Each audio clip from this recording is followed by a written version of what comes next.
संत श्री कबीरदास जी महाराज का नाम सबने सुना है, पर उनकी जीवन गाथा किसी ने नहीं सुनी, बहुत कम लोग जानते हैं। श्री कबीरदास जी महाराज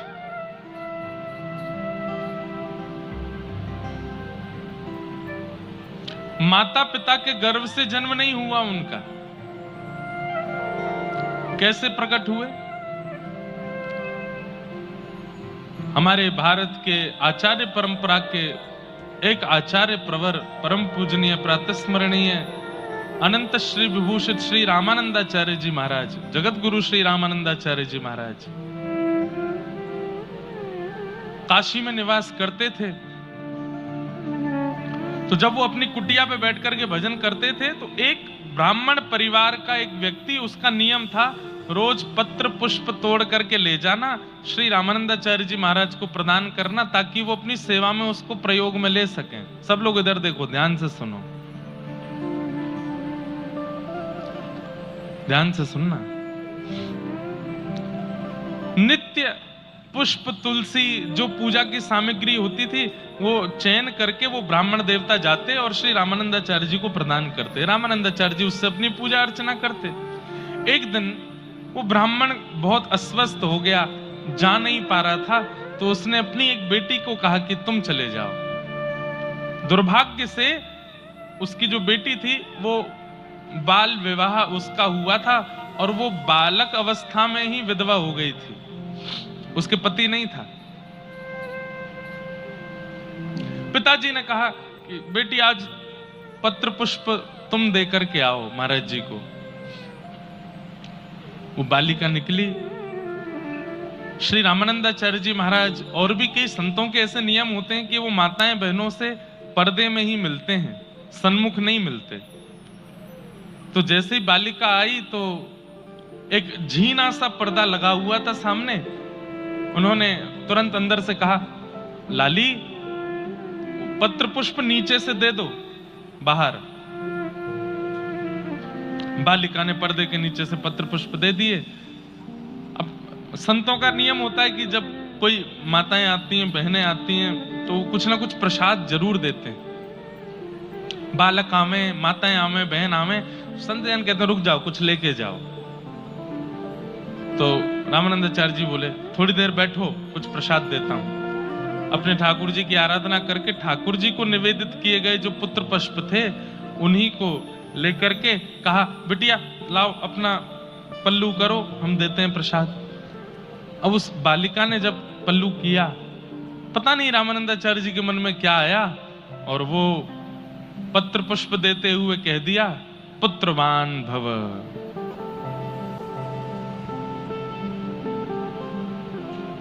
ये आशीर्वाद ग्रहण करते ही वो बालिका तो रोने लगी। बोले तुम रो क्यों रही हो? तो रोते रोते उसने बताया, महाराज जी मैं बाल विधवा हूं, मेरा विवाह हुआ था पर मेरे पति चले गए, और आपने मुझे ऐसा आशीर्वाद दे दिया है कि अब इस आशीर्वाद को ये कैसे फलित होगा, ये कैसे संभव हो सकता है? रामानंदाचार्य जी बोले, हमारे मुख से, हमारे भजन का, हमारे तप का, हमारे वेद अध्ययन का यही फल हमको मिला है कि हमारे मुख से कुछ असत्य नहीं निकल सकता। पता नहीं ठाकुर जी की कौन सी लीला घटने वाली है। पुत्री, अब ये बात निकली है तो पूर्ण तो होगी, तुम्हारे यहां पुत्र तो होगा।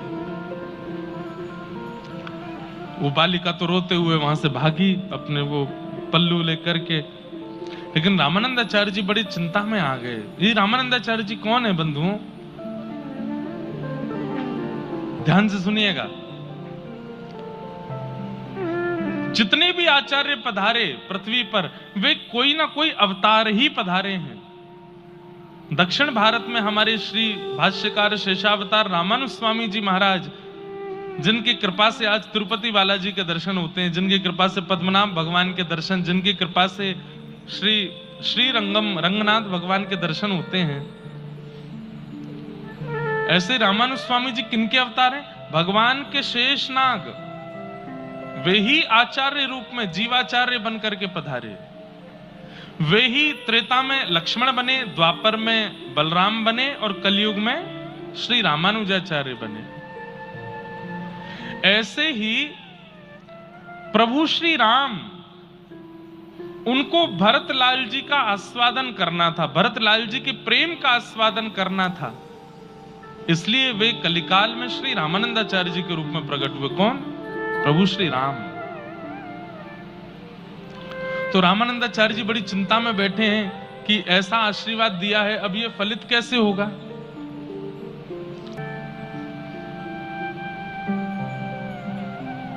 हमारे सूरदास जी महाराज कहते हैं, जो ठाकुर जी ने विधान रचा हुआ है उसको दुनिया की कोई ताकत नहीं मिटा सकती। अगर मुझे नीचे उतरते समय गिरना है तो मैं गिरूंगा ही गिरूंगा। मेरे जीवन में किसी व्यक्ति को आना है, किसी व्यक्ति को मुझसे दूर जाना है तो वो होके ही रहेगा, उसको आप कैसे भी चाह करके टाल नहीं सकते। सूरदास जी का एक पद है, होनी टाले नाही टले, होनी टाले नाही टले, होनी टाले नाही टले, होनी टाले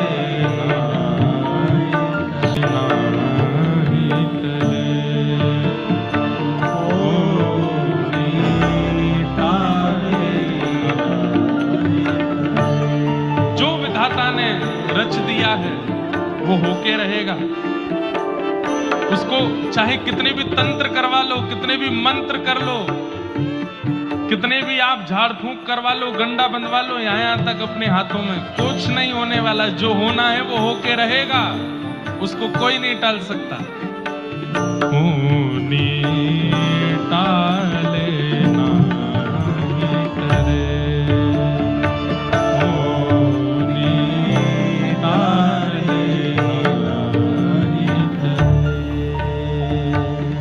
जो अपनों पुरुषार्थ माने, जो अपनों पुरुषार्थ माने, जो अपनों पुरुषार्थ माने,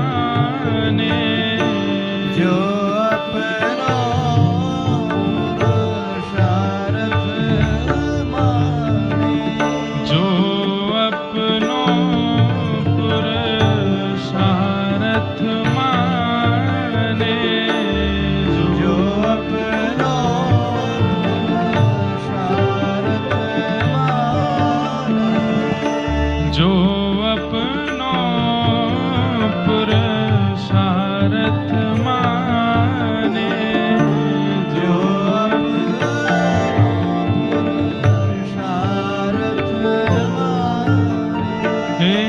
तिन पर विपत्ति परे, तिन पर विपत्ति परे, कर्म गति टाले नाही टले, कर्म गति टाले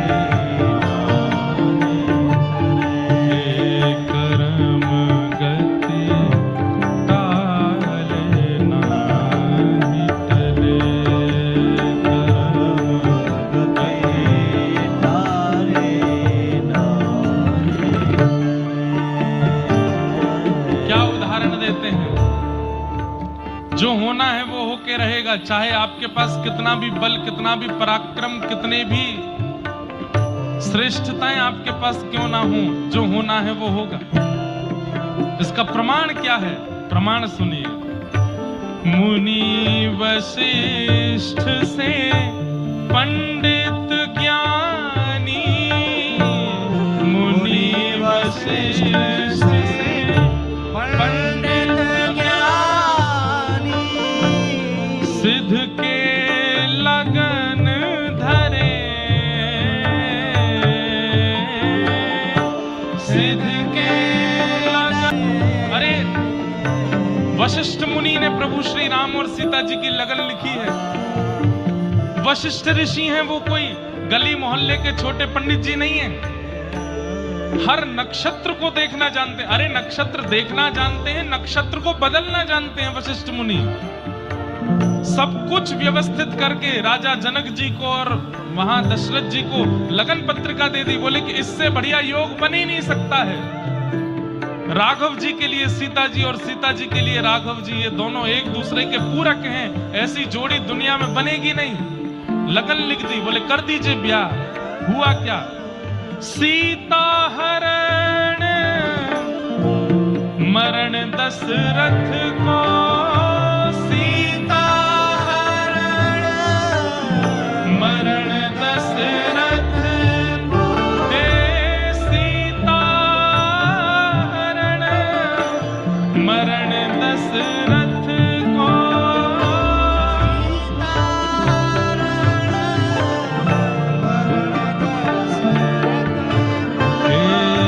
वन में विपत्ति फिरे, वन में विपत्ति परे हे करम गति तारे नाही टले, परम गति तारे नाहि डरे। अरे होनी टाले नाही टले, होनी तारे नाहि डरे।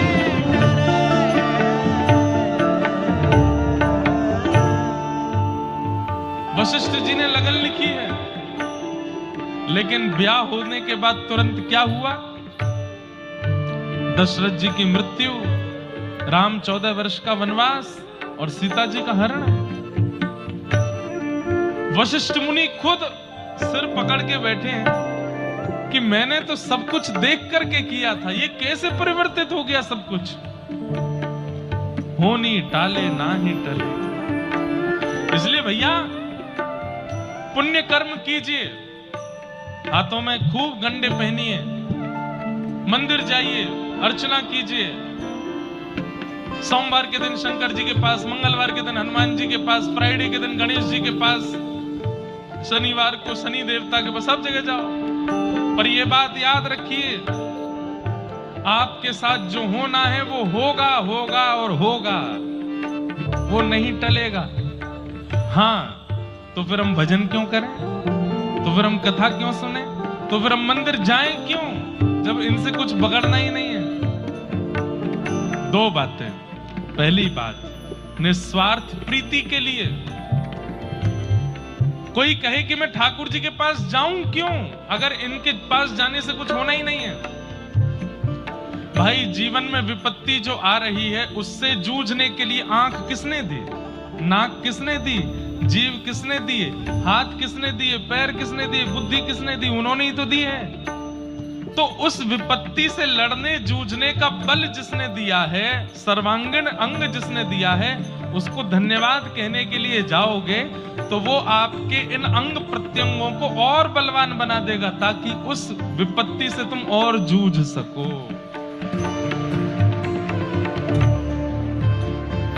आपने बाइक खरीदी, अब बाइक को हर 1-2 महीना में आप सर्विस के लिए लेके जाते हो, बढ़िया बड़ाई कर देते हो शोरूम वालों से, बहुत अच्छी बाइक है, इतना मजा आता है चलाने में, इतनी बढ़िया है ये। तो शोरूम वाले खुश होकर के और बढ़िया सर्विस करके बेचते हैं, और बढ़िया इसके सॉकर अच्छे मजबूत कर दो, इसके टायर और बढ़िया वाले कर दो। सुनो, हम आपसे पैसा नहीं लेंगे, एक आध चीज हम अपनी तरफ से लगा देते हैं इसमें, ताकि और बढ़िया हो जाए। ठीक वैसे ही आपके जीवन में जो आना है वो आपकी कर्म गति है, वो तो आएगी, लेकिन बीच बीच में आप ठाकुर जी को वंदन करने जाते हो, प्रणाम करने जाते हो और धन्यवाद कहते हो, नाथ मेरे जीवन में संकट है, विपत्ति है, लेकिन कोई दिक्कत नहीं, आप टेंशन मत लो, आपने बढ़िया शरीर दिया है, इससे मैं लड़ूंगा, जूझूंगा। तो ठाकुर जी के मन में दया आ जाती है और ठाकुर जी बुद्धि को प्रवीण बना देते हैं, हाथों को प्रवीण बना देते हैं, वाणी को प्रवीण बना देते हैं, ताकि उस विपत्ति से तुम और जल्दी निकल सको। ठाकुर जी आपकी सर्विसिंग और बढ़िया कर देते हैं। कई बार ऐसा होता है कि विपत्ति जीवन में आई और बुद्धि सोच ही नहीं पा रही है कि हमें करना क्या चाहिए। अब जीवन में एक ऐसा मोड़ आया कि आपकी बुद्धि फेल हो गई है, अब क्या करें। भक्ति करने वाले व्यक्ति की बुद्धि कभी फेल नहीं होती। उसके जीवन में आने वाली परिस्थिति आते ही उसको निदान पता है कि मुझे अब क्या करना है, और वो उस मार्ग से निकल जाता है। भोगना सबको पड़ता है, चाहे भीष्म पितामह हो, चाहे ध्रुव हो, चाहे प्रहलाद हो, चाहे सूरदास हो, चाहे कबीरदास हो, सबको सहना तो पड़ता है।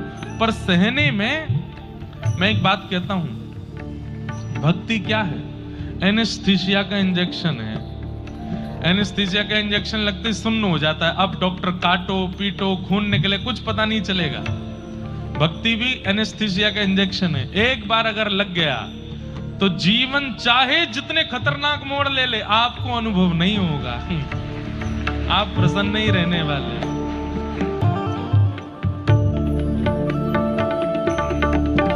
हे पांडव जिन के आप सारथी, पांडव जिन के आप सारथी, तीन पे विपत्ति परे,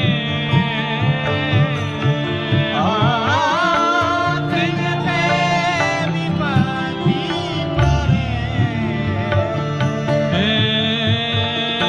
कहत कबीर सुनो भई साधो, कहत कबीर सुनो भाई साधो। ये पद दोनों ने गाया, सूरदास जी ने भी गाया है, उनका वाला मिला नहीं, कबीरदास जी का मिला है।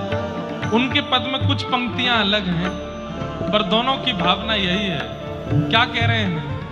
कहत कबीर सुनो भई साधो, कहत कबीर सुनो भाई साधो। क्या होनी हो के रहे,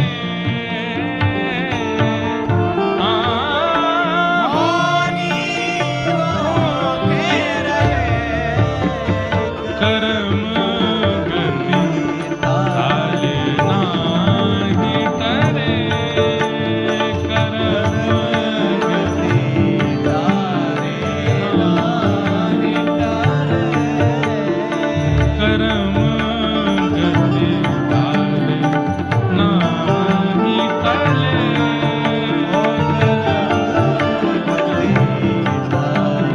कर्म गति ताले नाही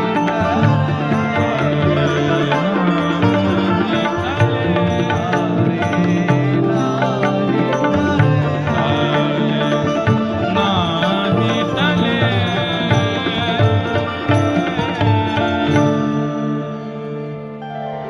कर्म गति टाले नाही टले, होनी होके होनी टाले नाही टले। जो होना है वो होगा जीवन में, आप उससे बच नहीं सकते। तो फिर भजन क्यों करें? बोले भजन इसलिए करो ताकि आपकी इंद्रियों को, आपकी बुद्धि को, आपके जीवन को उस परिस्थिति से जूझने का, लड़ने का और बल प्राप्त हो। कोई ऐसी बैटरी या चार्जर नहीं आया है दुनिया में जिससे कभी फोन की बैटरी खत्म ही नहीं हो। खत्म होती है। उसका एक ही उपाय है, बोले क्या? चार्जर है, चार्जर रखना पड़ेगा पास में, चार्जर लगाओ, चार्जिंग में थोड़ी देर उसको एकांत में छोड़ो, फिर से चलने लायक हो जाएगा। ठीक वैसे ही भक्ति क्या है? चार्जर है। हम सब मोबाइल फोन है, जितने भी डोल रहे हैं यहाँ पे सब मोबाइल फोन है, और हमारा चार्जर कौन है? ठाकुर जी। अच्छा, फोन दिन में कम से कम 2 बार तो चार्ज करना पड़ता है। एक बार जो बहुत चलाते हैं, जो कम चलाते हैं उनको एक ही बार चार्ज करना पड़ता है, लेकिन जो बहुत चलाते हैं उनको 2 बार चार्ज करना पड़ता है, दिन में, दोपहर में 1 बार, रात्रि में 1 बार। और जो कम उपयोग करते हैं उनको एक ही बार बहुत है। ऐसे ही संसार के भोग विलास और दुनिया भर के प्रपंचों में जो लगे हैं उनको तो 2-3 बार दिन में भगवान को याद करना चाहिए, लेकिन जो भोग विलास और प्रपंचों से बचे हुए हैं वो एक ही बार याद कर लें, उसमें भी काफी है। पर याद तो करना पड़ेगा, ठाकुर जी को भजना तो पड़ेगा। अच्छा, किसी के मन में ऐसा आता है क्या ठाकुर जी ये चाहते हैं कि हम उन्हें भजें? ना, ठाकुर जी को कोई फर्क नहीं पड़ता। हां, वो ये जरूर चाहते हैं कि मैं अपना कल्याण करूं, मैं या आप अपना कल्याण करें। हम बार बार जब पृथ्वी में जन्म लेते रहते हैं, ठाकुर जी को भी पीड़ा होती है, बहुत कष्ट पा रहा है, बहुत पीड़ा में है, अपना कल्याण क्यों नहीं कर लेता? और कल्याण करने के मार्ग बताने के लिए ठाकुर जी स्वयं पृथ्वी पर अवतार लेते हैं। कभी राम बन के आते हैं, कभी कृष्ण बन के आते हैं, कभी ग्रंथों के रूप में प्रकट होते हैं, संत जनों के वाणी के द्वारा प्रवचन करवाते हैं, ताकि आप अपना कल्याण कर सको, मैं अपना कल्याण कर सकूं। हमारे कल्याण से ठाकुर जी को सुख मिलता है, हम उनको भजें ऐसी उनकी इच्छा नहीं है।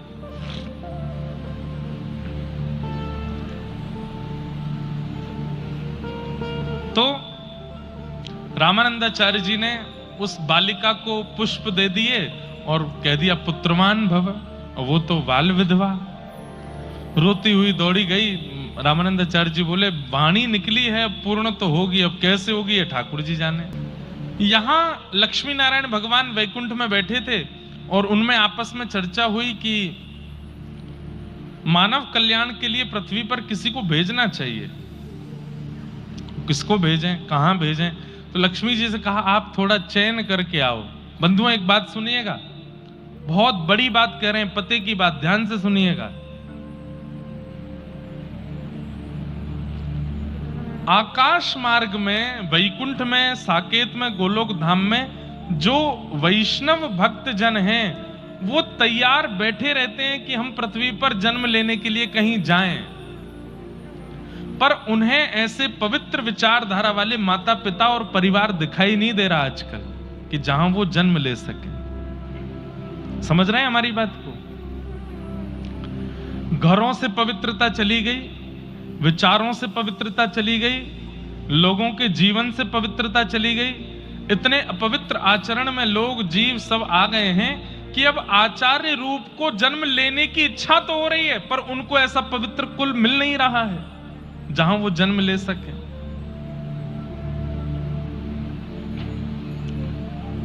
इसलिए मन को, बुद्धि को, घर को पवित्र कीजिए ताकि कोई आचार्य आपके परिवार को चुन ले और आपके घर के बालकों के विवाह के उपरांत जब उनके गर्भ में कोई संतान आवे तो वो कोई आचार्य ही आवे। ऐसी विचारधारा रखो। अब आजकल के युवा विवाह के उपरांत, पहले सुनने में आता था केवल पति देव पी के पड़े रहते हैं, अब पति पत्नी दोनों पीते हैं, साथ में पीते हैं। घर के सब लोग जब सोने चले जाते हैं तो उनके कमरे में रखे हैं, वो वहां जाके पीते हैं। आप कहोगे महाराज जी आपको कैसे पता? हम दुनिया में घूमते हैं, हम पूरी दुनिया में जाते हैं, घाट घाट का पानी पीते हैं, हर जगह हमको पता चल जाता है किस प्रकार के लोग हैं। भक्ति कुछ सिखाए ना सिखाए, एक चीज जरूर सिखाती है, व्यक्ति को परखना सिखा देती है भक्ति। पर्सनालिटी डेवलपमेंट होता है भक्ति करने से। आप कितने भी हाथ जोड़िए, दुल्लर तिल्लर होइए किसी रसिक के सामने, आपके मन में क्या है वो पहचान ही जाता है। अति भक्ति चोरे लक्षण। कोई खूब पांव में गिरे गिरे जा रहा है, अरे महाराज जी, आपके भीतर का चोर दिख जाता है उसको। इसलिए हम तो बहुत, और हमारी कथा में सबसे ज्यादा युवा ही आते हैं। कथाओं से अवकाश 1-2 दिन का होता है तो यूनिवर्सिटी या कॉलेज में कहीं 1 आध दिन का सेशन होता है, वहां जाते हैं। तो युवाओं के बीच में बैठ करके तो ऐसी ऐसी बातें सुनने को मिलती हैं, वो तो हम बता भी नहीं सकते मंच पे। आजकल संबंधों के रूप में बहुत कुछ चल रहा है। प्रेम का नाम देकर के एक व्यक्ति के साथ हैं, पर एक्स्ट्रा में भी किसी को सोच के रखा है, अगर इससे बात नहीं बनी तो ये है, इससे काम चल जाएगा। जैसे गाड़ियों में स्टेपनी होती है ना, एक टायर पंचर तो एक है साथ में। ऐसे ऐसे आज के युवा कॉलेज और यूनिवर्सिटी में पढ़ने वाले, उनकी ऐसी विचारधारा है। कहां से कोई ऋषि आपके परिवार को चुन करके जन्म ले लेगा? कहां से कोई महात्मा आपके परिवार में जन्म ले लेगा? नहीं लेगा। इसीलिए अब ऋषि परंपरा, संतों की परंपरा, भजनानंदियों की परंपरा लगभग खत्म होती जा रही है। हम आप सब भाग्यशाली हैं, हमारे आपके आज के जमाने में भी कुछ संत हैं जिनको हम देख पा रहे हैं। हमारी अगली जनरेशन को कोई दर्शन नहीं मिलने वाला है, क्योंकि अब संत बचेंगे ही नहीं, संत है ही नहीं, भजनानंदी है ही नहीं। और भारत जिस दिन संत विहीन हो गया, उसी दिन घोर कलयुग का आगमन हो जाएगा। आप अपनी उंगलियों के खाने में गिन लो, इतने संत भी नहीं हैं इस वक्त पृथ्वी पर, जिनका दर्शन, जिनका स्पर्श, जिनका प्रणाम हमें पवित्र करता हो। तो लक्ष्मी जी को ठाकुर जी ने कहा, आप पृथ्वी पर जाइए, देख करके आइए, कोई उचित परिवार हो तो वहां मैं अपने किसी भक्त को भेजूं। तब लक्ष्मी जी भ्रमण करते करते करते करते काशी पहुंची। काशी में श्री रामानंदाचार्य भगवान विराजमान थे। लक्ष्मी जी के आते ही उन्होंने कैंकर्य किया, प्रणाम किया और कहा, बड़े चिंतित हो आप, क्या बात है? तो रामानंदाचार्य जी बोले, पराम्बा जगदम्बा श्री लक्ष्मी जी, मैं ये तो नहीं कहूंगा कि मुझसे एक अपराध हुआ, पर एक ऐसी घटना आज सुबह सुबह हो गई है कि मुझे लग रहा है वो घटना पूरी कैसे होगी। बोले क्यों? बोले एक बाल विधवा कन्या मेरे पास आई थी, मैं उसे पहचान नहीं पाया और मेरे मुख से निकल गया कि पुत्रवती भव। अब कैसे पुत्र होगा? लक्ष्मी जी ने कहा, बस मैं समझ गई कैसे होगा। वही कन्या है और वही पवित्र है जिसके यहां पर ठाकुर जी का कोई भक्त आ सकता है।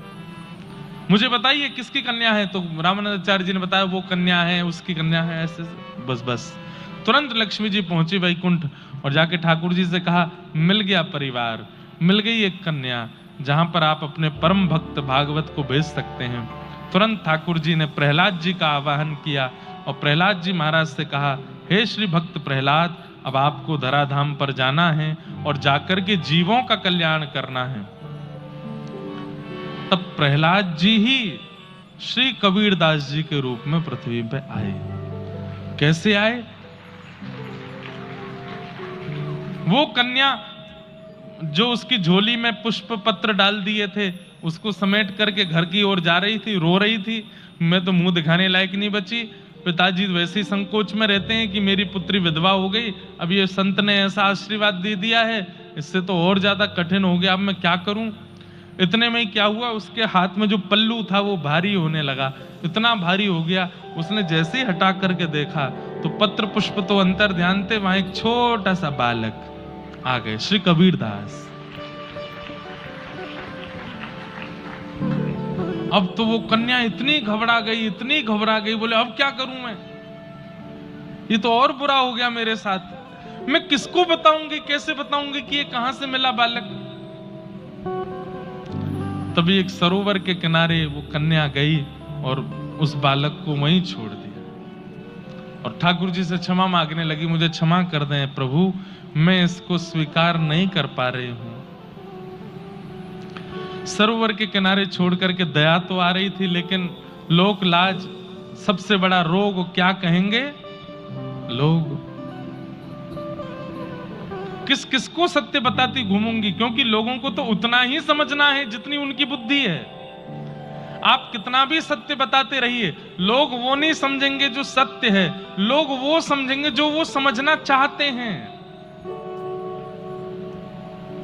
लोग वही स्वीकार करेंगे जो उनको प्रिय लगता है, समझने में अच्छा लगता है।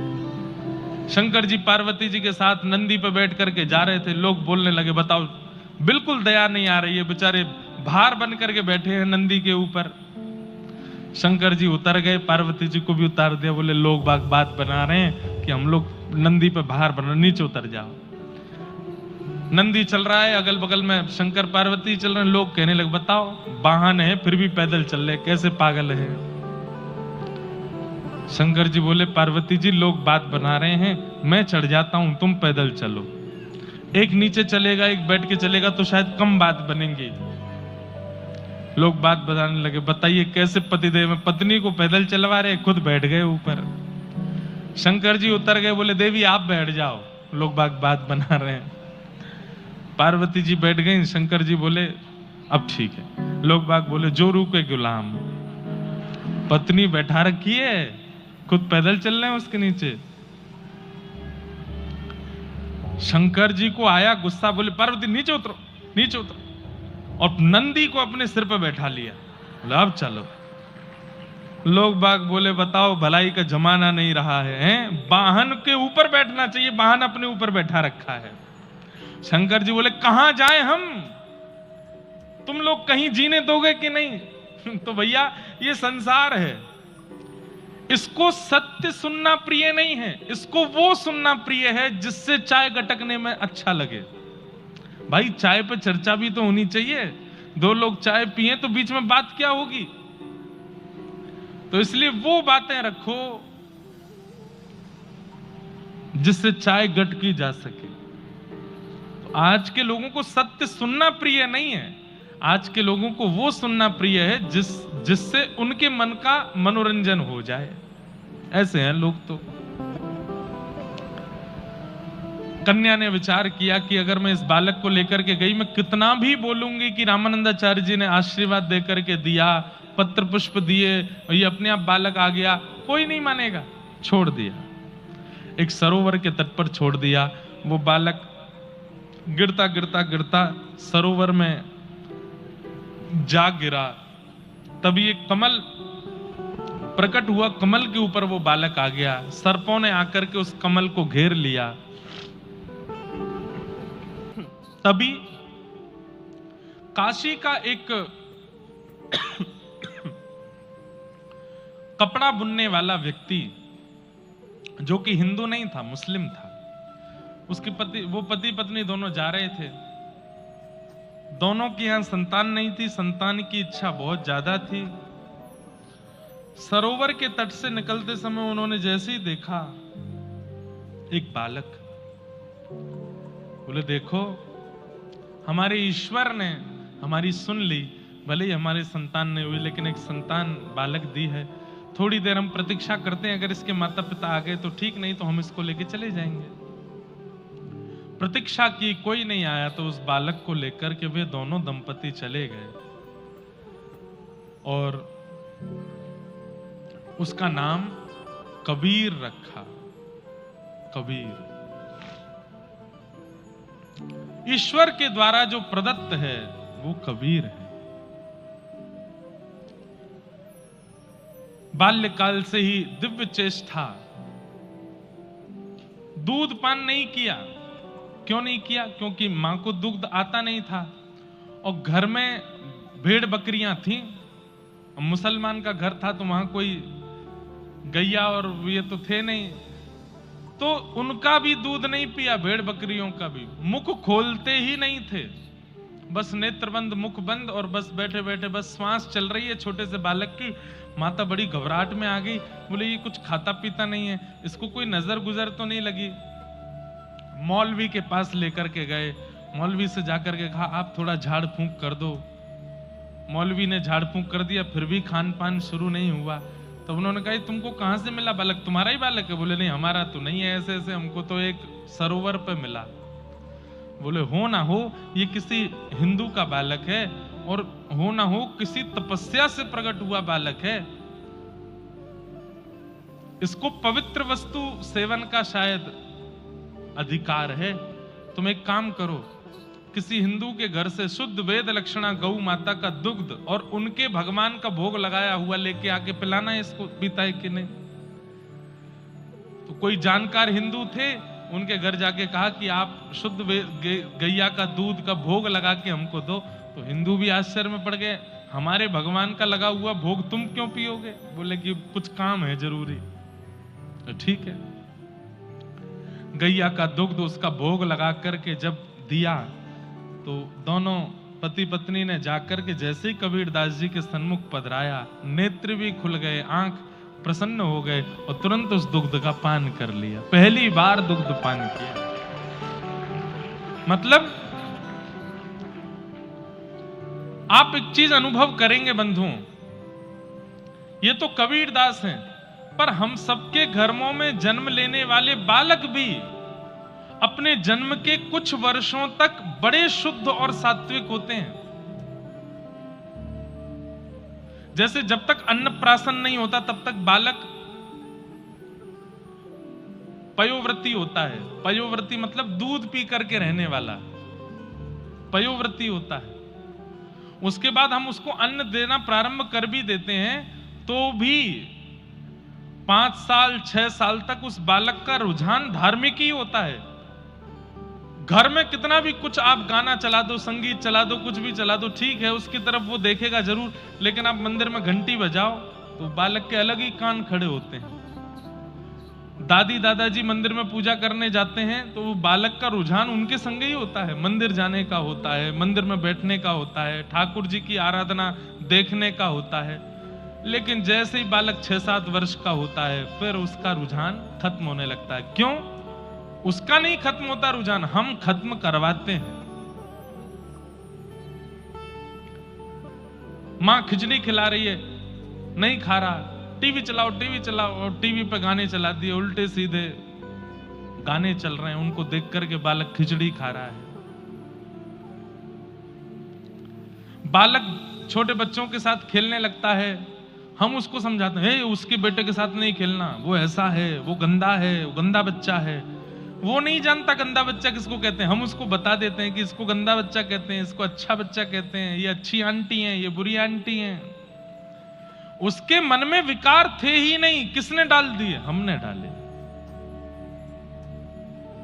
कहते हैं, पता नहीं कितना सत्य है इस बात में, लेकिन अगर किसी बालक का जन्म हो और घर के सारे सदस्य 1-1.5 वर्ष तक अगर मौन रहें, उसके सामने कुछ ना बोलें, उसको खिलाएं, उसको झुलाएं, उसको नहलाएं, लेकिन कोई शब्द ना बोलें, तो जब वो बालक बोलना सीखेगा तो सबसे पहला शब्द संस्कृत का बोलेगा। उसके अंदर से अपने आप वेद ध्वनि प्रकट होने लगेगी। ऐसा मैंने सुना है। बंधुओं और विशेष रूप से माताएं बहनें, 9 महीने का प्रसव काल जब बालक गर्भ में होता है और उसके बाद 6 वर्ष तक की आयु, मतलब ये 6 वर्ष 9 महीने जितना हो सके पवित्र विचारों के साथ अगर मां रह ले और उस बालक का वातावरण आवरण सब पवित्र रखे, वो बालक देश की दुनिया की काया पलट करने वाला बालक होगा, ये निश्चित बात है। लेकिन हम लोग लाड़ प्यार में इतने रहते हैं, 9 महीने जब माता जी गर्भवती होती हैं तो घर के सब सदस्य उनकी मनवांछित वस्तु खिलाते हैं, उनको तीखा भी खिलाते हैं, मिर्च भी खिलाते हैं, उनको जो मन करता है वो खिलाते हैं, जहां मन चाहता है वहां ले जाते हैं। हम कोई प्रतिबंधित करने के लिए नहीं आए कि प्रतिबंध करो, नहीं, बिल्कुल प्रतिबंध मत करो, पर यह शास्त्रीय बात है। श्रीमद् भागवत जी के महात्म्य में बताया गया है, ये 5 काम अगर माताएं गर्भाधान के समय करें तो उनका बालक निर्मल होगा। सत्यम शौचम दया दानम एक भुक्तम तु भोजनम वर्षावद स्त्रिया कार्यम तेन पुत्रोति निर्मल। सबसे पहला जैसे ही पता चले कि गर्भ में अब बालक है, उस दिन के बाद मजाक में भी झूठ नहीं बोलना है। झूठ बोलो ही नहीं, सत्यम, सत्य ही बोलना है। हां, पति के जीवन के ऊपर कोई बात आ जाए, परिवार को बचाने के ऊपर कोई बात आ जाए और वहां अगर एक असत्य बोलने से सब बच रहे हो तो बात अलग है, लेकिन सामान्य सामान्य सी बातों पर भी झूठ ये नहीं बोलना है। जैसे ही गर्भ में बालक आ जाए झूठ नहीं बोलना है, सत्यम।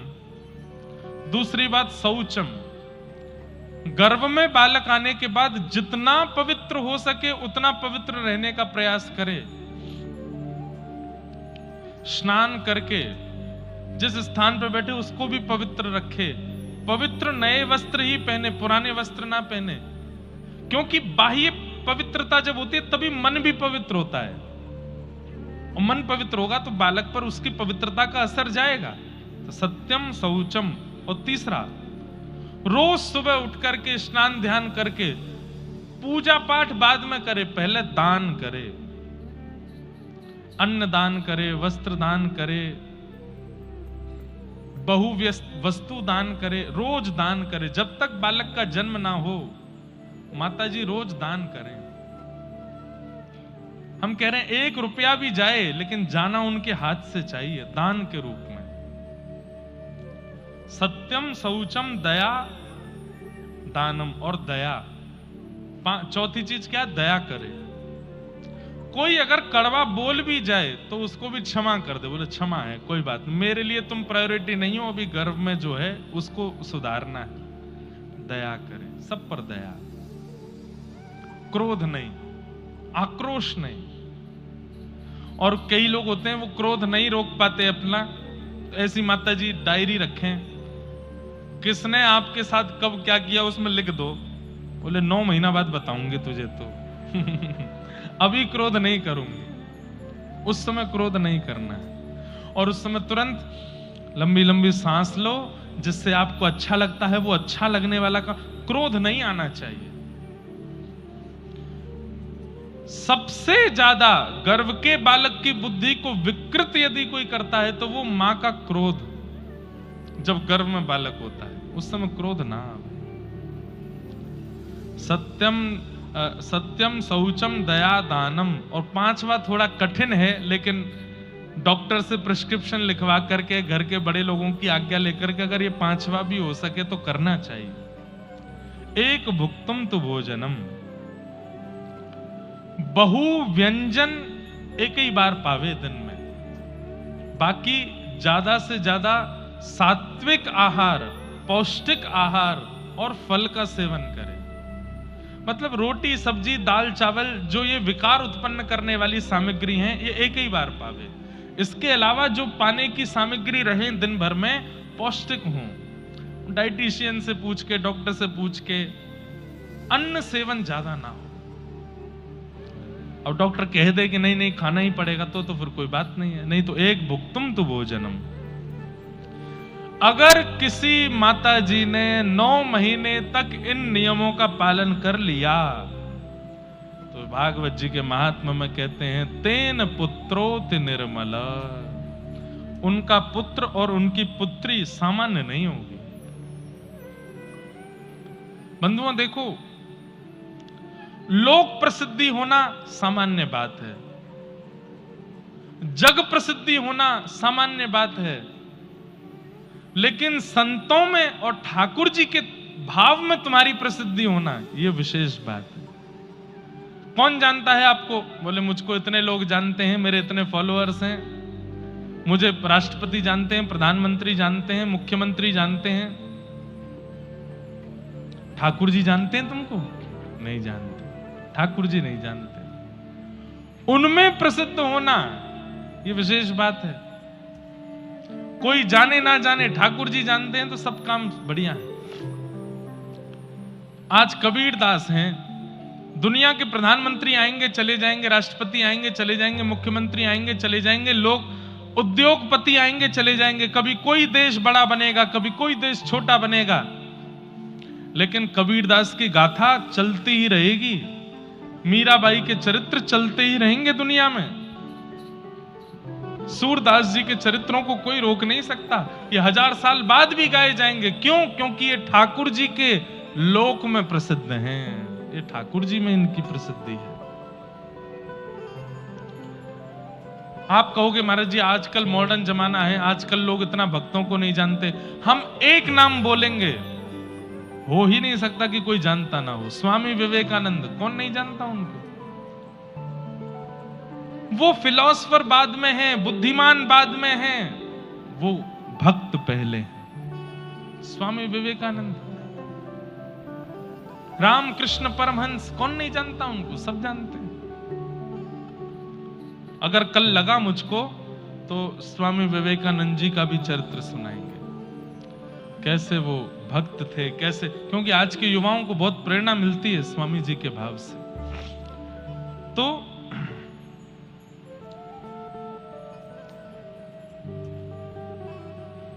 कबीरदास जी को ठाकुर जी का प्रसादी दूध जैसे ही दिया, उन्होंने तुरंत स्वीकार किया और पहली बार उन्होंने पयो व्रत को तोड़ा। धीरे धीरे कबीरदास जी बड़े होने लगे। अब तो रोज एक हिंदू के घर से आता है प्रसादी भोग, वही पाते हैं और कुछ पाते नहीं है। माता पिता को चिंता तो होने लगी कि भैया ये कहीं ऐसा नहीं हो कि देवी देवताओं को भी हमारे घर में ले आवे।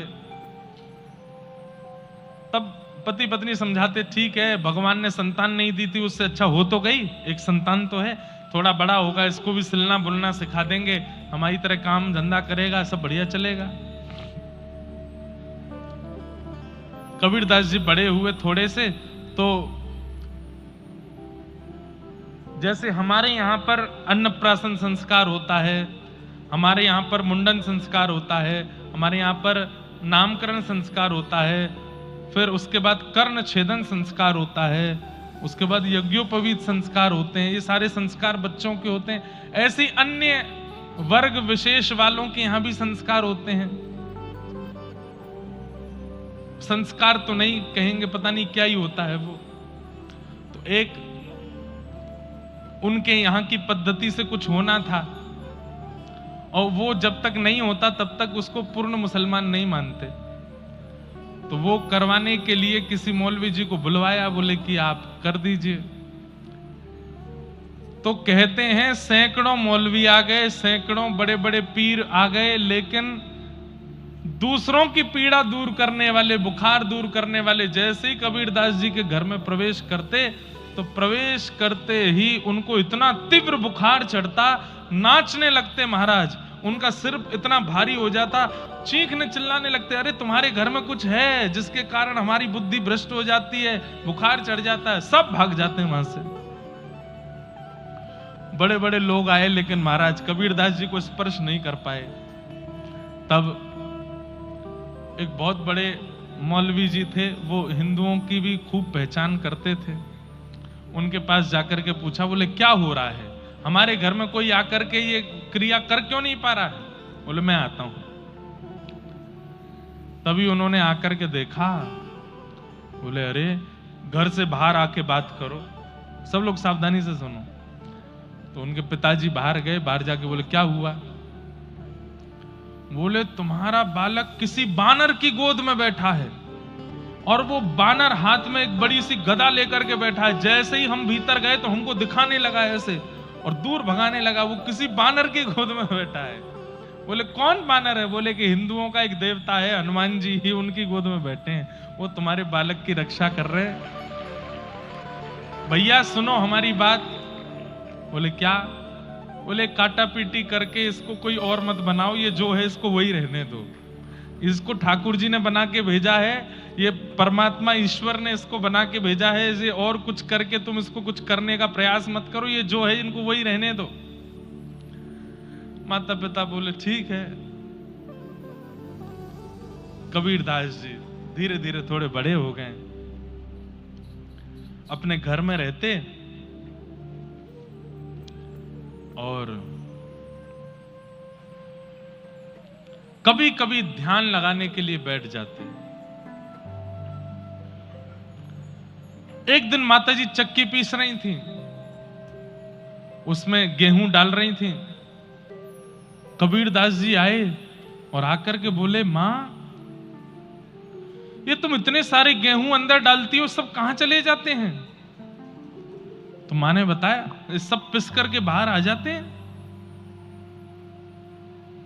तुरंत कबीरदास जी बोले, ओहो, तो यही तो दुनिया का चक्र है मां। ये दो पाटे हैं और इन दो पाटों के बीच में तुम जितने गेहूं डालते हो सब पिस करके आटा बन जाते हैं। ठीक वैसे ही मैया, ये आकाश भी ऊपर वाला पाटा है, पृथ्वी नीचे वाला पाटा है। इन दोनों के चक्र में मैं, आप और ये पूरी दुनिया पिस रही है मां। हम सब पिसने के लिए आए हैं यहां पर, कोई नहीं बचेगा। एक दाना भी अगर इस पाटे के अंदर चला जाता है तो पिस करके ही निकलता है। पिसना मतलब दुख, दारिद्र, संकट, कष्ट ये होंगे ही होंगे जीवन में। जन्म लिया है पृथ्वी पर और इनसे कोई बचा हुआ है ऐसा कोई व्यक्ति नहीं हो सकता। सबके जीवन में कष्ट, दुख, दारिद्र, पीड़ा सब आता है। तभी मां बोली, नहीं कुछ दाने बच जाते हैं। बोले, कौन, कहां है मां? मुझे तो सब पिसे हुए दिख रहे हैं। तो मां ने पाटे उठा करके दिखाया तो बीच में एक लोहे का कुछ डंडा था, उसके नीचे 2-3 दाने बच गए। बोले, ये बचे हुए। तुरंत कबीरदास जी के नेत्र सजल हो गए। बोले कि मां अब मैं समझ गया। बोले, क्या? इस पृथ्वी रूपी चक्की में सब आते हैं, आकाश और पृथ्वी के चक्के में सब पिसते चले जाते हैं, लेकिन ये बीच में एक लोहे का तंतु है, इसके नीचे जो छुप जाता है उसको ये पृथ्वी और ये आकाश और ये सब पिसा नहीं पाते। ये तंतु ही श्री गुरुदेव के चरणारविंद हैं। जो इन गुरुदेव के चरणारविंदों के नीचे आ जाता है, जो राम नाम के चरणारविंदों के नीचे आ जाता है, जो ठाकुर जी के आश्रय के नीचे आ जाता है, मां वो 2-4 ही होते हैं। हजारों डाले जाते हैं दाने पर, 2-4 ही बच पाते हैं। वो 2-4 वही बचते हैं जो ठाकुर जी के चरणाश्रित हो जाते हैं। चलती चाकी देख के देत कबीरा रोए, 2 पाटन के बीच में साबुत बचा न कोई।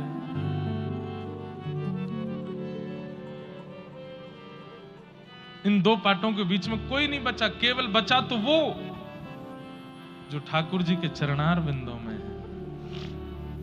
जिसने ठाकुर जी के चरण पकड़ लिए हैं। मेरे तो आधार सीताराम के चरणार विंद, मेरे तो आधार सीताराम के चरणार। तो कबीरदास जी ने जब देखा कि सब पिस गए हैं, लेकिन जो उस चक्की के भीतर एक लकड़ी के नीचे अब छुप जाता है या आश्रय ले लेता है, उसको कोई नहीं पीस पाया। इस संसार में पिसना सबका निश्चित है,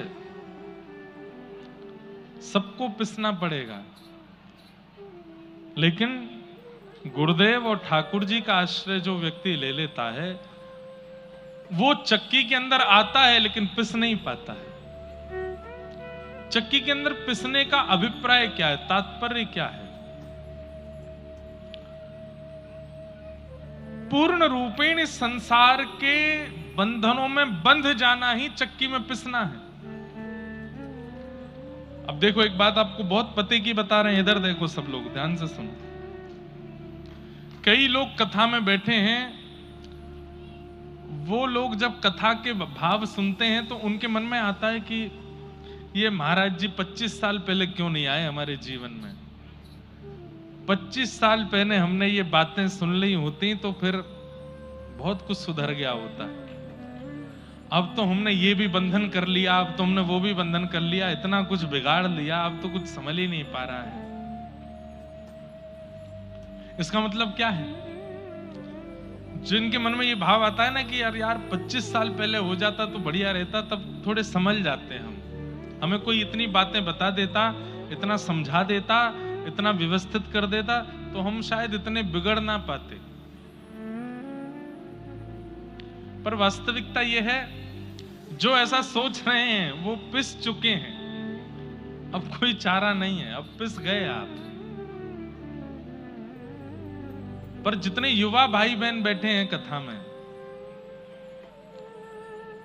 अब उनके माता पिता कहते हैं भाई तू तो समझ सकता है, तू तो संभल सकता है अभी भी, लेकिन युवाओं के ऊपर अलग ही रंग चढ़ा होता है। ठीक है, हमें मत समझाओ, हम देख लेंगे, हमें जो करना है। पर आगामी 25 साल बाद जो आज कथा युवा सुन के जा रहे हैं, वो भी यही कहने वाले हैं कि यार उस समय मान ली होती बात तो इस संसार चक्र में हम भी बच गए होते। बहुत तगड़ा चक्र है और इसमें पिस ही गए हैं। और इसका उदाहरण दें, महाभारत युद्ध में कौरवों के पिताजी, क्या नाम है उनका, क्या नाम है? धृतराष्ट्र। धृतराष्ट्र को किसी ने जाकर के समझाया कि तुम जो कर रहे हो वो अधर्म है।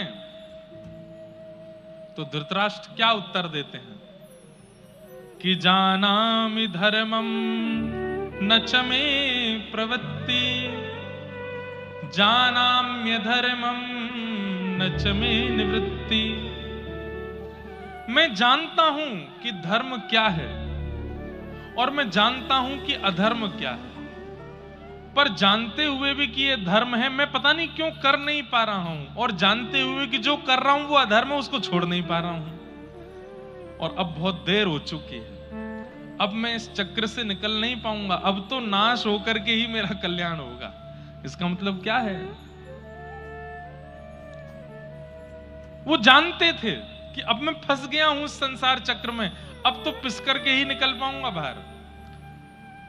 कुंभकर्ण जब समझाते हैं रावण को, तो कुंभकर्ण कहते हैं भैया तुमने संतों के यज्ञ में विघ्न किया, तुमने ऐसा किया वैसा किया, यहां तक भी बात ठीक थी, लेकिन किसी की पर स्त्री का अपहरण किया, ये अच्छा नहीं किया भैया, ये अच्छा नहीं। अगर आप युद्ध जीत भी गए तो भी इसका परिणाम लंका को भोगना पड़ेगा, आज नहीं तो कल, कल नहीं तो परसों। भैया ये काम आपने अच्छा नहीं किया। तब रावण कहता है मैं जानता हूं कि मैंने अपराध किया, लेकिन मैं इतने अपराध कर चुका था कि इसके अलावा कोई और उपचार नहीं था अपना उद्धार करवाने का, इसलिए सीता जी का हरण करके आया ताकि राम जी आए और आकर के मेरा वध करके उद्धार करें मेरा। नहीं तो मेरे उद्धार का और कोई रास्ता मुझे दिख नहीं रहा है। क्यों? पिस गया हूं मैं भी संसार में। अब मैं अगर ये सोचूं कि भाई रावण तू बद्रीनाथ चला जा, अब जाके भजन कर ले, तू गंगा तट पर जाके, अब ये हो नहीं पाएगा।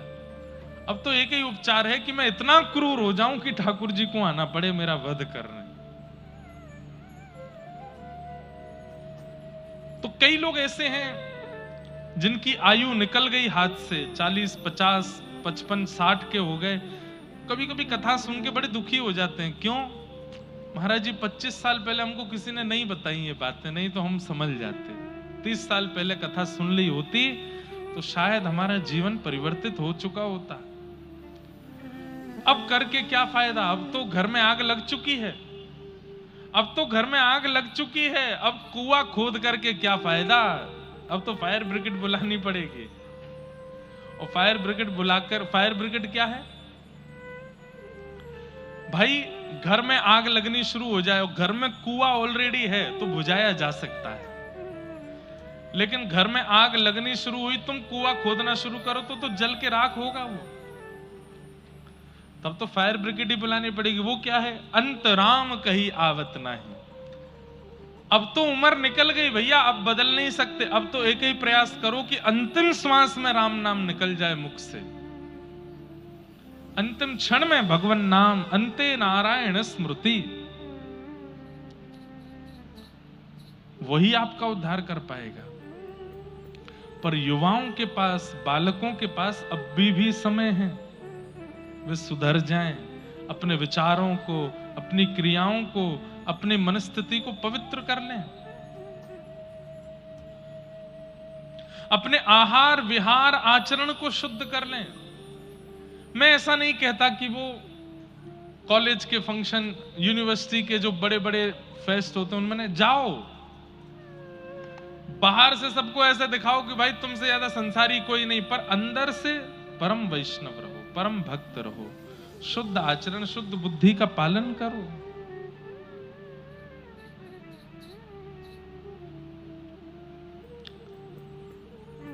कबीरदास जी को अपना कबीरो लिखना भी नहीं आता था, पर इतने बड़े कवि हो गए क्योंकि वो जब बोलते थे उनके मुख से निकलने वाले शब्द आभा मंडल को प्रभावित करते थे, और उसी को सुन सुन करके लोगों ने कबीरदास जी की पंक्तियों को लिख दिया दुनिया में। बाकी कबीरदास लिखना नहीं जानते थे, राम बोलते थे। थोड़े और बड़े हुए कबीरदास, पिताजी इनको लेकर के गए कहां? मदरसा पढ़ाने के लिए। मदरसा में मौलवी जी ने इनको ले लिया भीतर, लाओ हम पढ़ाएंगे इनको। मौलवी जी पढ़ा रहे थे, पढ़ाते पढ़ाते कोई काम आ गया तो बच्चों को बोले तुम लोग तैयारी करो, मैं अभी आता हूं। बाहर गए तो कबीरदास जी ने सारे बच्चों को राम राम राम बोलना सिखा दिया। बोलो बच्चों राम राम। अब सारे वहां पर जो मदरसे में बच्चे पढ़ने आए वो सब राम राम राम राम राम उच्चारण करने लगे। कबीरदास जी बोले ऐसे नहीं, नेत्र बंद करो, मेरुदंड कमर का सीधा करो, दोनों भुजाओं को बिल्कुल ऐसे रखो। बोले इससे क्या होगा? बोले इससे वो ईश्वर, वो परमात्मा जिसके हमारी माता पिता आराधना करते हैं उसका दर्शन होगा। बोले अच्छा, और क्या होगा? बोले वो ईश्वर मिल जाएगा तो जो चाहोगे तुमको खिलाएगा, जो चाहोगे पिलाएगा आदि। सब बच्चे आकर्षित हो गए बात से। बाल चेष्टा, बालकों को जैसा बता दो, उनके अंदर छल नहीं है ना, उनके अंदर कपट नहीं है, वो विश्वास से युक्त होते हैं। छोटे बच्चों की एक खूबी होती है, उनमें विश्वास की पराकाष्ठा 99% होती है। उनको अगर बोल दो तू सो जा, शाम को तुझे बाजार लेके जाएंगे, तो सो जाएगा, क्योंकि विश्वास इतना करते हैं वो। देख तू खा लेगा ना, हाँ तू खा लेगा तो फिर तेरे को कल वो वाला टॉय दिलाएंगे, तो तुरंत खा लेता है। क्यों? विश्वास की पराकाष्ठा 99% होती है। फिर हम ही छल करके, कपट करके, उसकी इच्छाएं पूरी ना करके, उसको विश्वास को तोड़ करके उसको कपटी बना देते हैं। उसको बार बार हम जब विश्वास दिलाते हैं कि हम ऐसा करेंगे, तू करेगा तो हम ऐसा, और नहीं करते तो धीरे धीरे उस बच्चे को समझ आने लगता है कि ये झूठ है, ये कपट है, और फिर वह भी वो करना सीख जाता है। भैया ये परिवार चार दीवारी के भीतर वाला ही बच्चे का निर्माण करता है। कोई समझे तो सही, कोई परखे तो सही। बाद में फिर रोते हैं 15-16 साल की अवस्था में, ये बच्चा ऐसे कैसे बिगड़ गया। वो बिगड़ा नहीं है, उसकी बचपन में आपने ऐसी क्रियाएं की हैं कि उसकी बुद्धि ऐसी हो गई।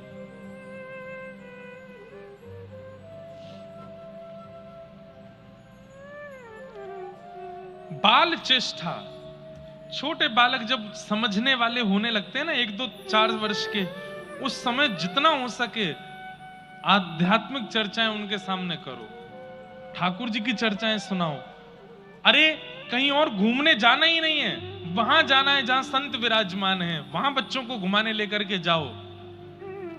मतलब जैसे वेकेशन पर बच्चे घूमने जाते हैं, वो फिर उनके स्कूल में पूछा जाता है कि चलो अपने वेकेशन के बारे में लिखो।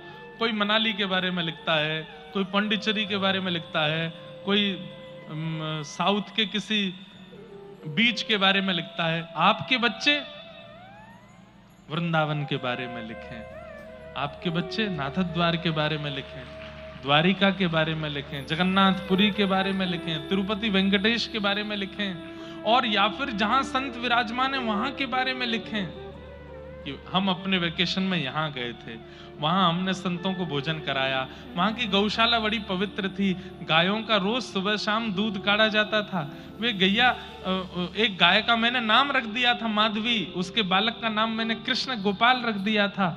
ऐसे बच्चे लिखा करें, कितने सात्विक हो जाएंगे वो बालक।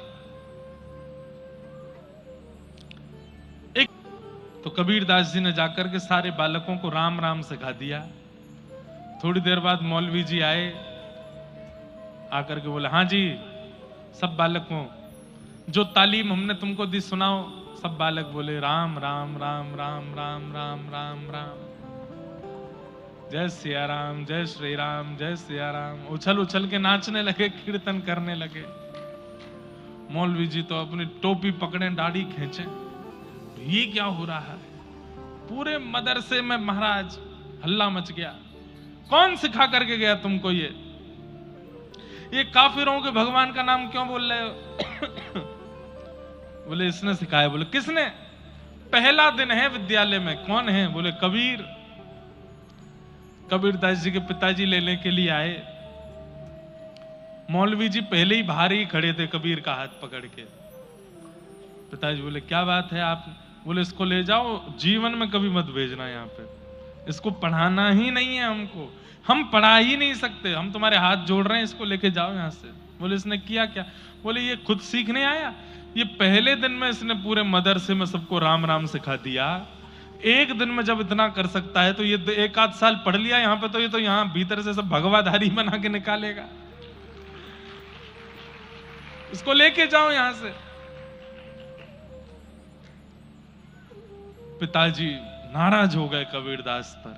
अरे तू घर में कर ले जो तुझको करना है, कम से कम हमारी जगत बदनामी तो मत करवा।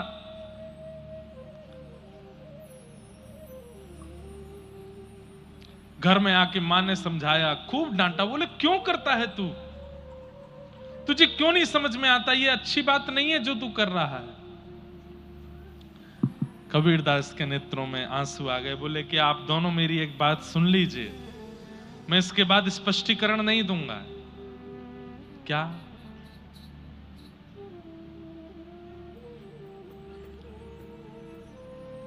माई मोहे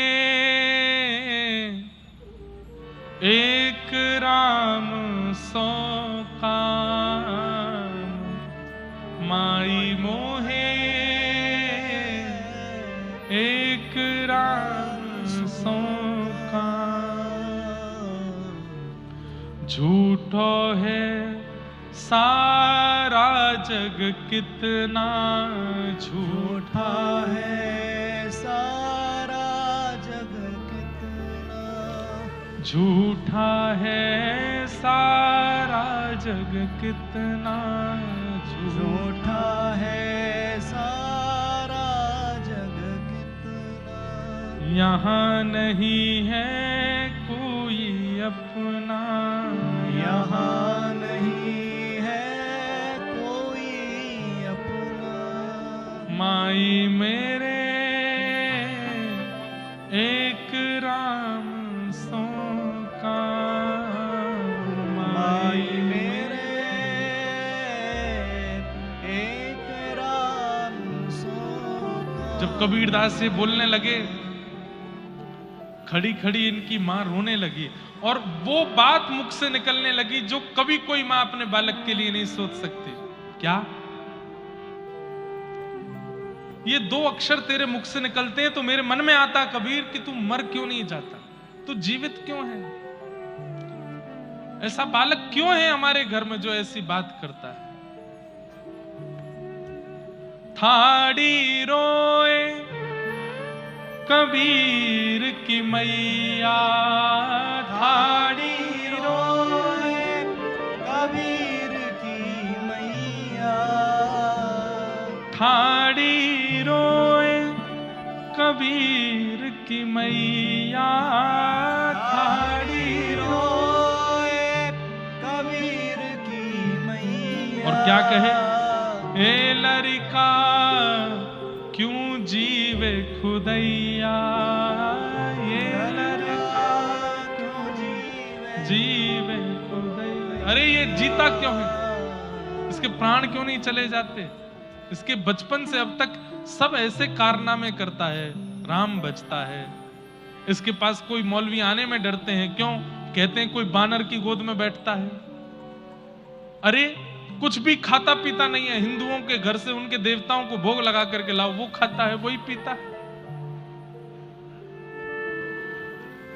कहत कबीर सुनो री मैया, कहत कबीर सुनो री मैया, देवन हारा त्रिभुवन राय, देवन हारा। त्रिभुवन राय। हरी मैया, मेरे चित्त में कौन बैठा है? बोले त्रिभुवन राय। राय कहते हैं राजा को। इस त्रिभुवन का राजा मेरे चित्त में बैठा है। उससे बड़े बड़े देवता हार गए, तो आप तो एक मैया हो बस। वो जिसके चित्त में बैठ जाते हैं उसकी विजय निश्चित है मां। मेरे चित्त में राम बैठे, अब वो नहीं जाएंगे यहां से।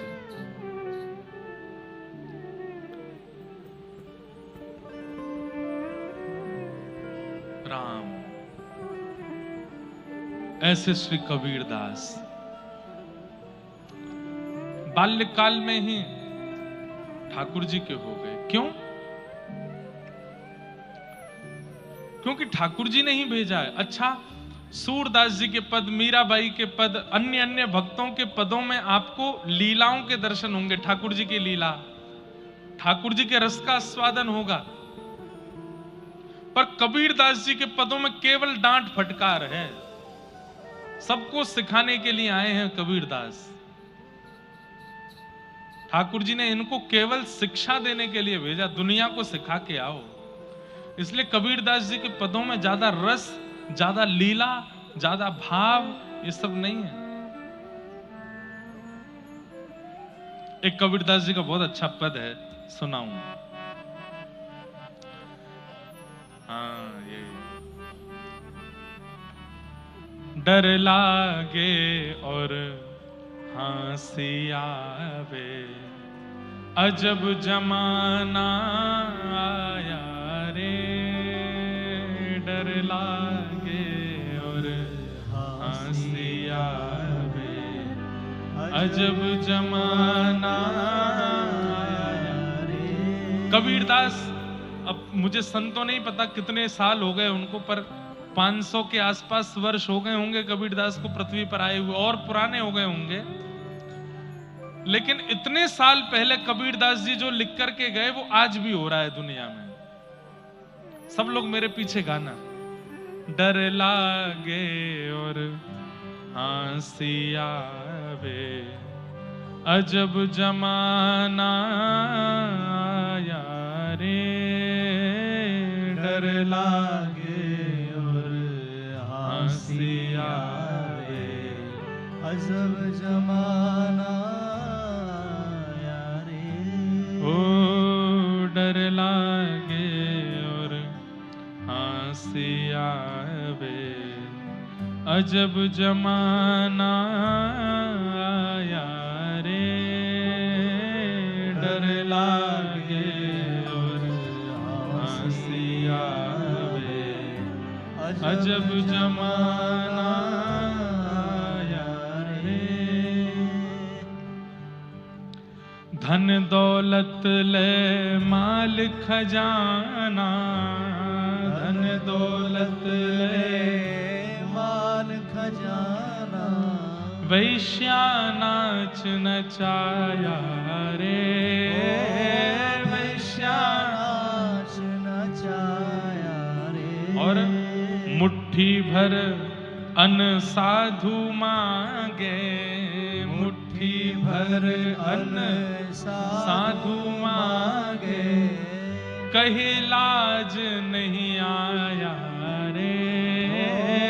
कहे लाज नहीं आया रे। क्या कह रहे हैं कबीरदास? बोले इतना धन कमाते हैं, इतना दौलत कमाते हैं, इतना सब साम्राज्य अपना बना लेते हैं, उनको अपने मनोरंजनों में व्यय करने में किसी को लज्जा नहीं आती। बड़े पर्दे पर फिल्म सितारों को देखने के लिए जाने के लिए 5,000 भी खर्च करने पड़े तो कर देते हैं। अपने लिए कुछ भी खरीदना है, कुछ भी लेना है, खाना है, पीना है, उसको करने में कोई दिक्कत नहीं होती। लेकिन मुट्ठी भर अन्न भी यदि कोई मांगता है, कोई याचक आ जाता है कि हमें थोड़ा सा दे दो, तो उसको ऐसा फटकार के भगा देते, शर्म नहीं आती है? मांगते डोलते हो दर दर पे, भागो यहां से।